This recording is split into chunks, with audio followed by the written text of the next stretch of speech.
Hello everyone, and welcome to my shop.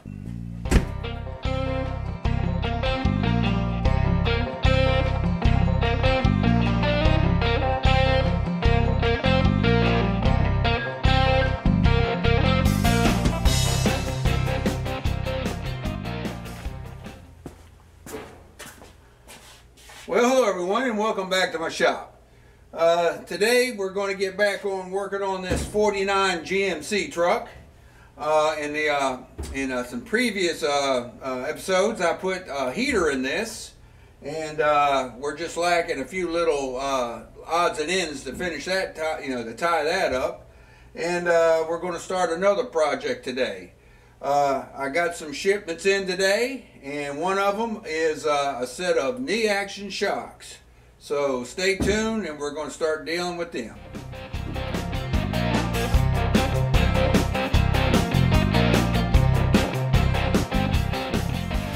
All right, here's the knee action shocks I just got in.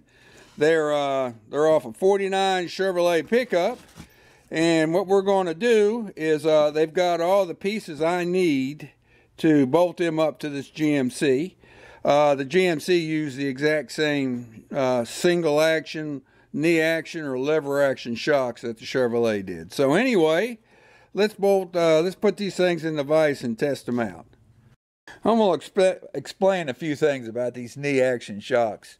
Basically, when Chevrolet or GM, GM and Chevrolet put these on the trucks there in the 40s, they were basically non-user serviceable. If they leaked, there was no actual, they didn't provide a way to refill these. What they wanted you to do was rebuild them, and when you got your rebuild kit, this rear plate here, there's 3 screws that holds it on here. It was actually replaced with one that had a plug, a screw-in plug up here at the top, which allowed you to fill the units, okay? Now, old-timers back in the day, they discovered that if you remove this plug right here, now that plug, what's in this, what that is the access to the pressure relief valve or the bypass valve inside the unit.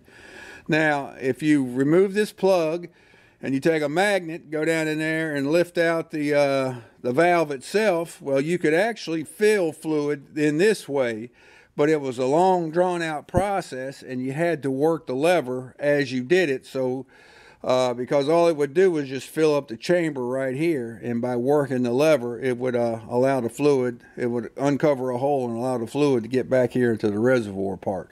So you would have to disconnect one end of this shaft of this link arm and work the lever shock in order to fill it. That's how I did the Chevrolet over there when I did them. I didn't rebuild them. I just I added fluid to them. But anyway, these are single action as opposed to dual action. Like they came out with dual action for the larger trucks, the 3/4 ton, I believe, and up. And they also did in 50. They went to the tube style shocks. There's a reason why I'm going back to these lever action shocks in the GMC, and I'll cover that shortly. Alright, let's get this thing bolted in there. Just strong enough to where I can do the test. Alright. Let's see. Now, how you test these shocks is you want to test, they want to be stiff in one direction and soft in the other. So let's see. I'm going to attempt to push this down and not bring this out of the vise. All right. Oh, man, is that hard to push. There you go. Oh, that's a good shock. Doesn't need anything. I'm going to go ahead and test the second one. Now I believe this is this may be the driver's side. I'll know more when I go to bolt them up. But look at that, it's got even brand new bushings in it, and the drop links look real good. These are in a lot better shape than the ones that were on my Chevy. So anyway,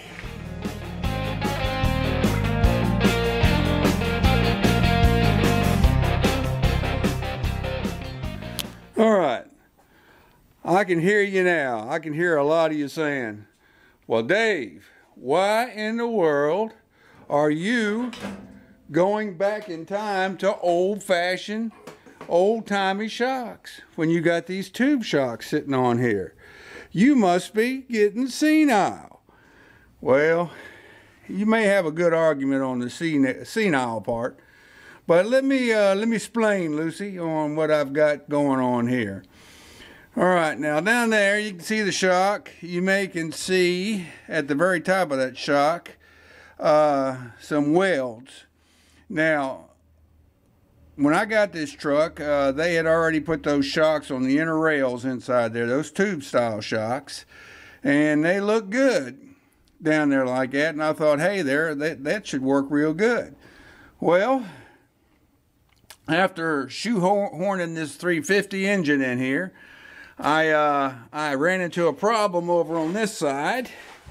And if you notice down there at the fuel pump, that's where the shock used to be down there when this had the 6-cylinder in it. Well, that fuel pump made moving that shock to the outer frame rail a necessity.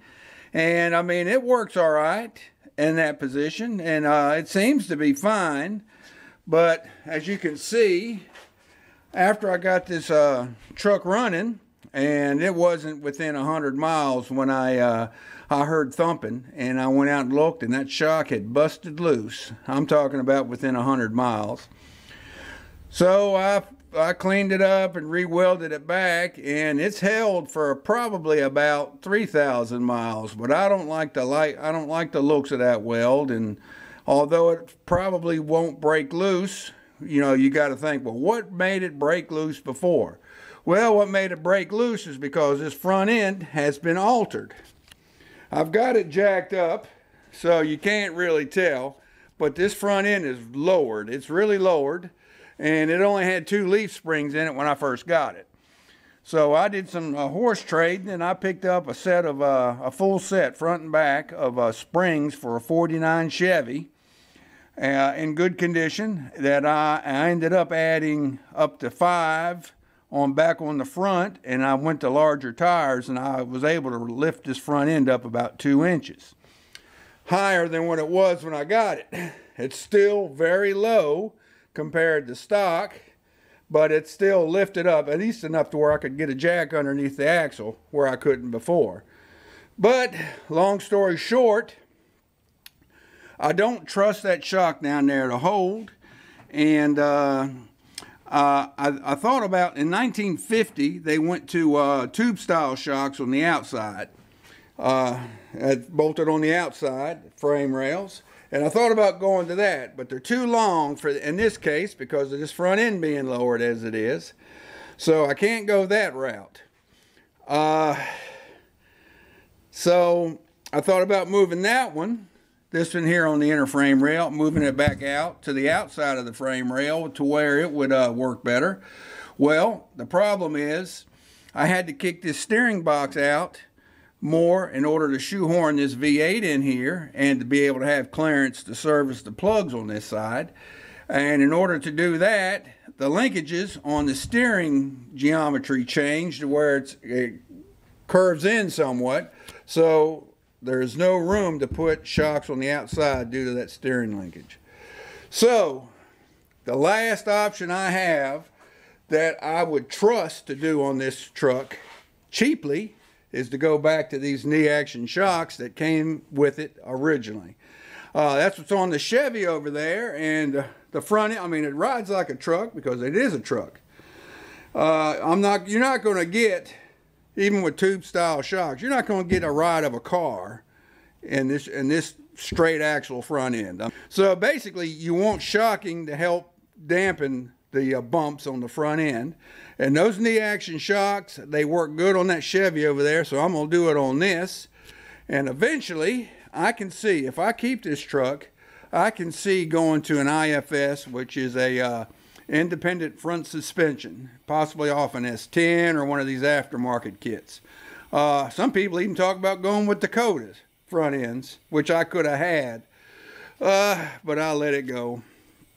So anyway, as a stopgap measure, I am going back to those knee action shocks, and again, that's the method to my madness. And anyway, if you were asking, thanks for asking.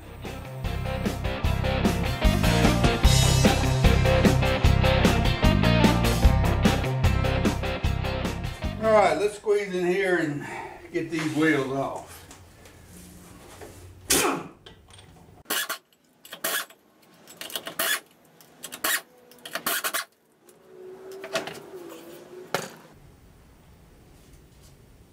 See, the holes are already there on the frame where the original lever action shocks are.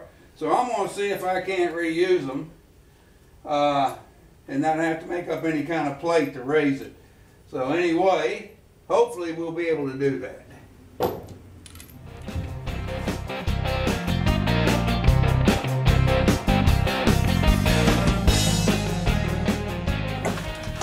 Alright, we're going to do a test fit here and see how it'll do. See how the linkage right here is, see, it kind of bends just enough to where I couldn't get a shock in over here.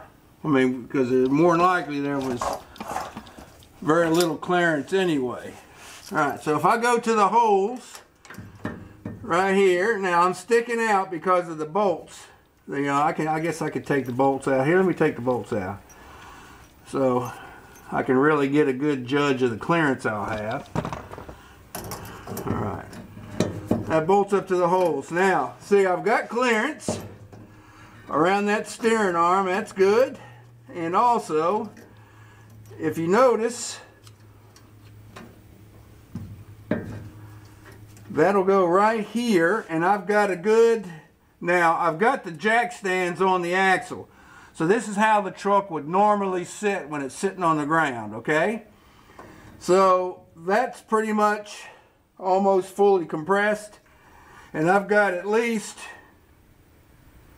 2 inches, maybe 2.5 inches of free play before that arm, you know, that arm will come down about 2 more inches when I put it bolted into this bottom brace. And so that'll give me at least 2 inches of going up. And my pad here is almost hitting the frame within a 1/2 inch.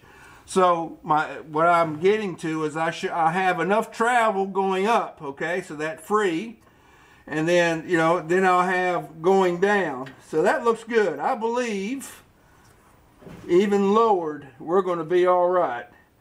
And this stuff right here is where that this is a rear leaf spring bracket that they adapted to the front leaves to put that tube shock on. In a way, you got to be kind of impressed with their engineering, but you know, you hit bumps, it's going to slide, you know.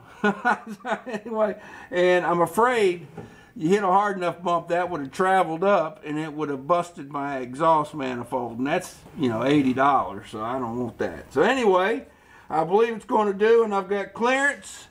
I need to unbolt the old shock, and looks like 2-3 bolts, and this sucker should be popped in. All right.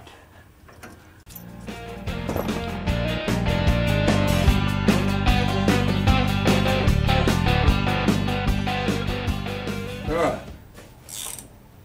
Let's remove that. I need something to stand on.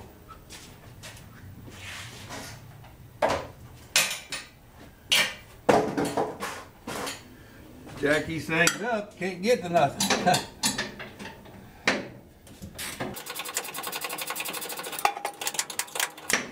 Okay, I've been really looking forward to this day, because I just really didn't trust that shock. I don't trust it, I don't trust it. Never have trusted it, although it's held for 3,000 miles.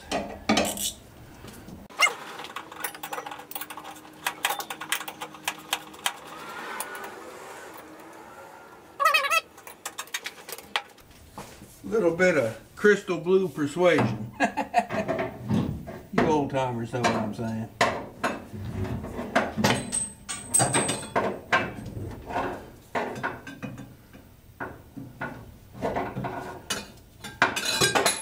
And there she is.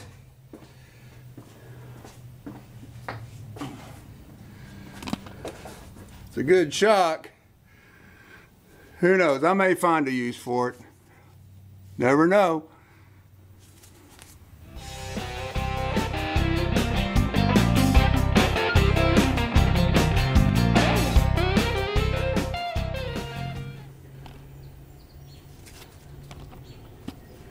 Alright, I'm going to show you a little trick here.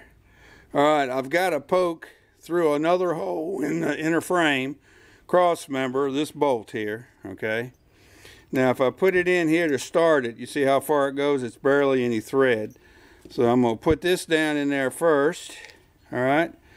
And then I'm going to put this paper, and what the paper is going to do is kind of hold it. So that plastic piece there is going to keep it from going too far in, and the paper will help hold it tight. Alright, so now see how much thread I got to go through? Let's see if that'll work. So let's see if we can get him started through there. Alright, he's in. Now, he's staying. Let me make sure. Yep. Now I can reach down from underneath and turn it. Alright. You got to come up with a lot of tricks when you're a one-man band. Alright.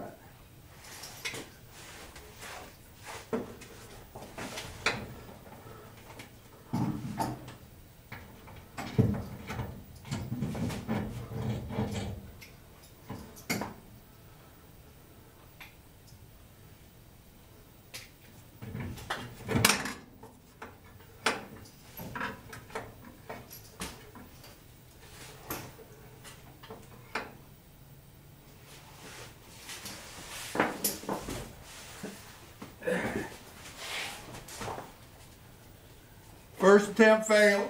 There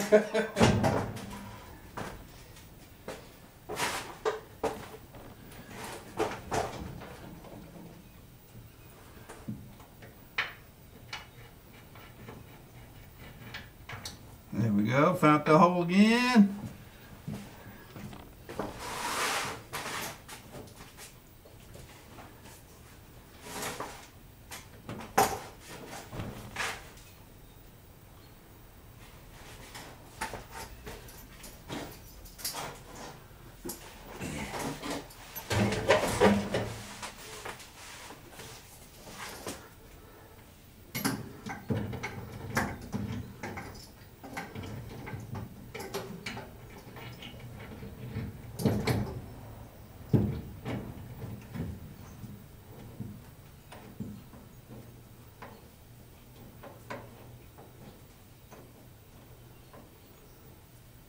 Success! Alright. But you don't want to leave the socket on there.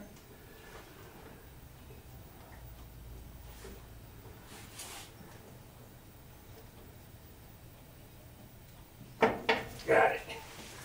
Alright.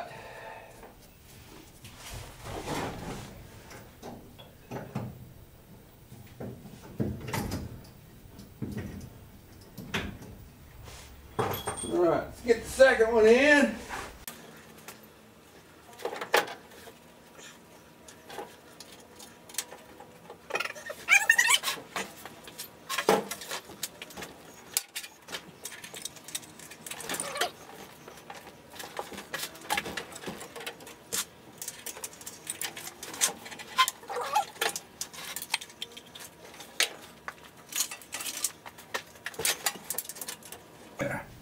Should have done this when I had the engine out. But who knew? Those tube shocks look real good. Thank goodness for magnets. Alright. Let's go try it again.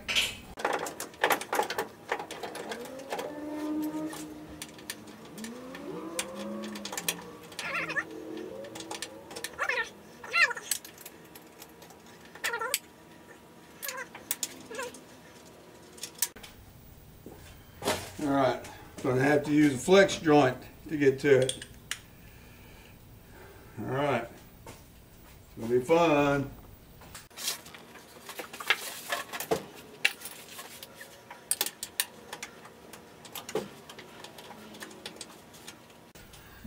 Can't get it from the bottom.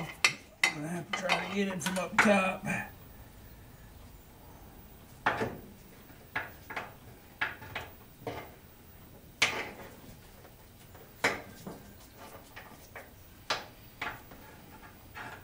We have to go with a wrench.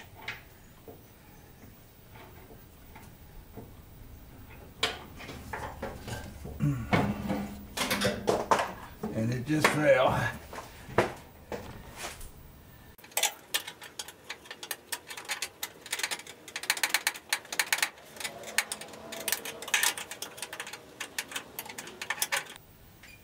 Let me see, I may have to go, if I go with a short socket, no, there's just no room.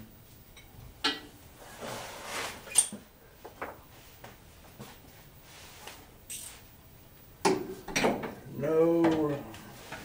No ratcheting. The ratcheting type wrench is not going to work. It's just the one I thought was the hard one was the easy one.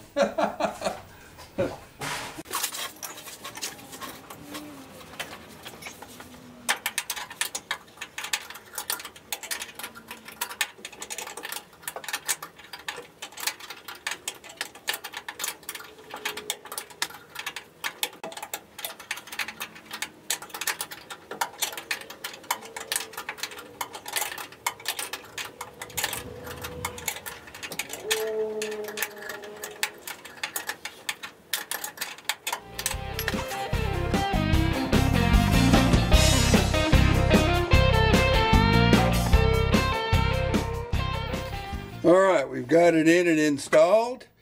This is just the driver's side, and it took a while. I will need to get a spring to hold this brake line back, tied on back here somewhere, so I can keep it back away from that lever there. But got him in, connected down here at the bottom, and I removed that lower heavily engineered shock mount that was on that tube. But anyway, I just want to point out something while I'm on this side.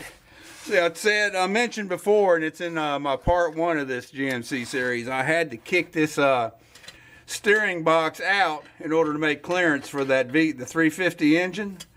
All right, let's put that light there. All right, well, here's the bracket I made. All right, it's a 2-inch by 2-inch, square metal, and it's bolted to the frame, and the gearbox has got one bolt going to the frame, but the rest are into my bracket here, and it's not going anywhere. There's about 3,000 miles on it, but by kicking it out, I had to have the pitman arm bent back to make up, try to get this linkage in the same position as it was before. What happens if you get too much of a bend or an up and down angle, you're more subject to bump steer, and which is not good. You hit a bump and it could throw you in another lane if you've never experienced it before.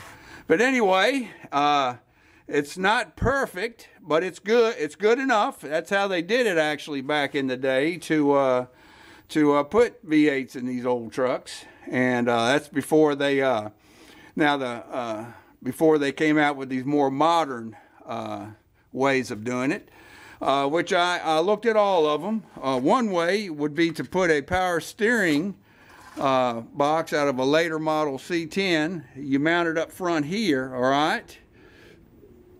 You still use the same steering box, but you get a different pitman arm. All right, well, I mean, you don't even use, what am I talking about? You don't even use the steering box anymore. You cut the steering shaft wheel up towards the flywheel, and you go with U-joints down to the new gearbox, and then you got a new pitman arm and a bracket that bolts behind here. I say it works real good. It doesn't improve the steering. I mean, it's still a truck, but you get power steering out of it, and you get the clearance you need without having to cut the fender well and move the gearbox out, the stock gearbox out. All right, so I've got the metal I cut out of this inner fender here to where it can be welded back, and it has the original cutout shape here, and so it can be welded back if I go that route. But I'm leaning more towards, if I'm going to keep this truck and go, you know, and keep improving it, I want to go with an IFS. Now that will give you a car-like ride in the front. Now I'm gonna put a spring from this clip probably to here, and that'll hold it. That'll give it flexibility, but it'll hold it way out, safely out of the way of that new lever going up and down there. So I'll have to make a trip to the hardware store for that. But anyway, and of course here's the late model. If you hadn't seen my part 1, which you should, I've got a lot of good information in it. But if you haven't, you can see these are S10, C10 hubs on the spindles, and S10, C10 brake calipers and brake pads, OEM. So that's all Chevrolet, GM, OEM. Now the power brake booster and the master cylinder and the combination valve are not GM. Matter of fact, they're out of a 75 Ford Pinto. So that must have been on the kit, you know, that they used back in the day, the firewall mount that master cylinder. So I had to replace them units, and it took a while to ID them and get them back. But anyway, just showing a few things. While I'm under here, I'm going to go ahead and do all the greasing too, but we're going to get the other side done. All right, boys and girls, we have got the passenger side finally done. I'm going to tell you, this was even worse than the driver's side, because of the way the radiator hoses and the hoses for the automatic transmission, the cooling fluid hoses route to the front, they're right in the way. So anyway, but it's in. Man, what a job. That's the old brace there. I may take it out, I don't know, cut it out. But I got some things I need to do while I'm under here. I need to replace some bolts up there at the top, up here. Let me see, let me get up. You can see that are missing. You know, there's 2 on this side, 2 that side. It's no wonder this thing rattled a lot when I hit bumps. So we're gonna, while I got these wheels off, we're gonna get some of that other stuff done too. All right, so going back in time sometimes isn't the wrong decision to make. So we'll put some springs on that to keep it out of the way. The other side's good, so we'll just move on to some other things. So anyway, that should tie up this one little segment anyway.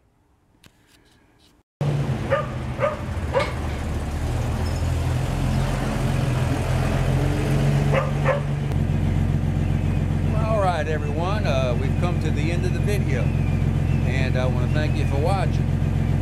Hope you liked it. If you liked it, there's a red subscribe button. I believe it's down in this area, and there's a thumbs up somewhere next to it right here. Appreciate it if you hit it.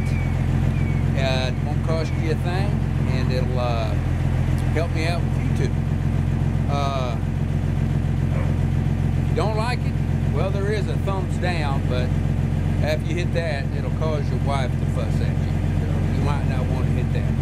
So anyway, also, in a couple seconds, there'll be another icon pop up here if you're watching on the TV, and you can arrow up to that and click on that, and that's also a subscribe button. So anyway, again, if you liked it, click on them. There's a little bell thingy. You can click on that, and it'll tell you when the next video will be due, which I generally do on Fridays. So anyway, thanks for watching, and we'll see you around. And I hope you have a good one. See you.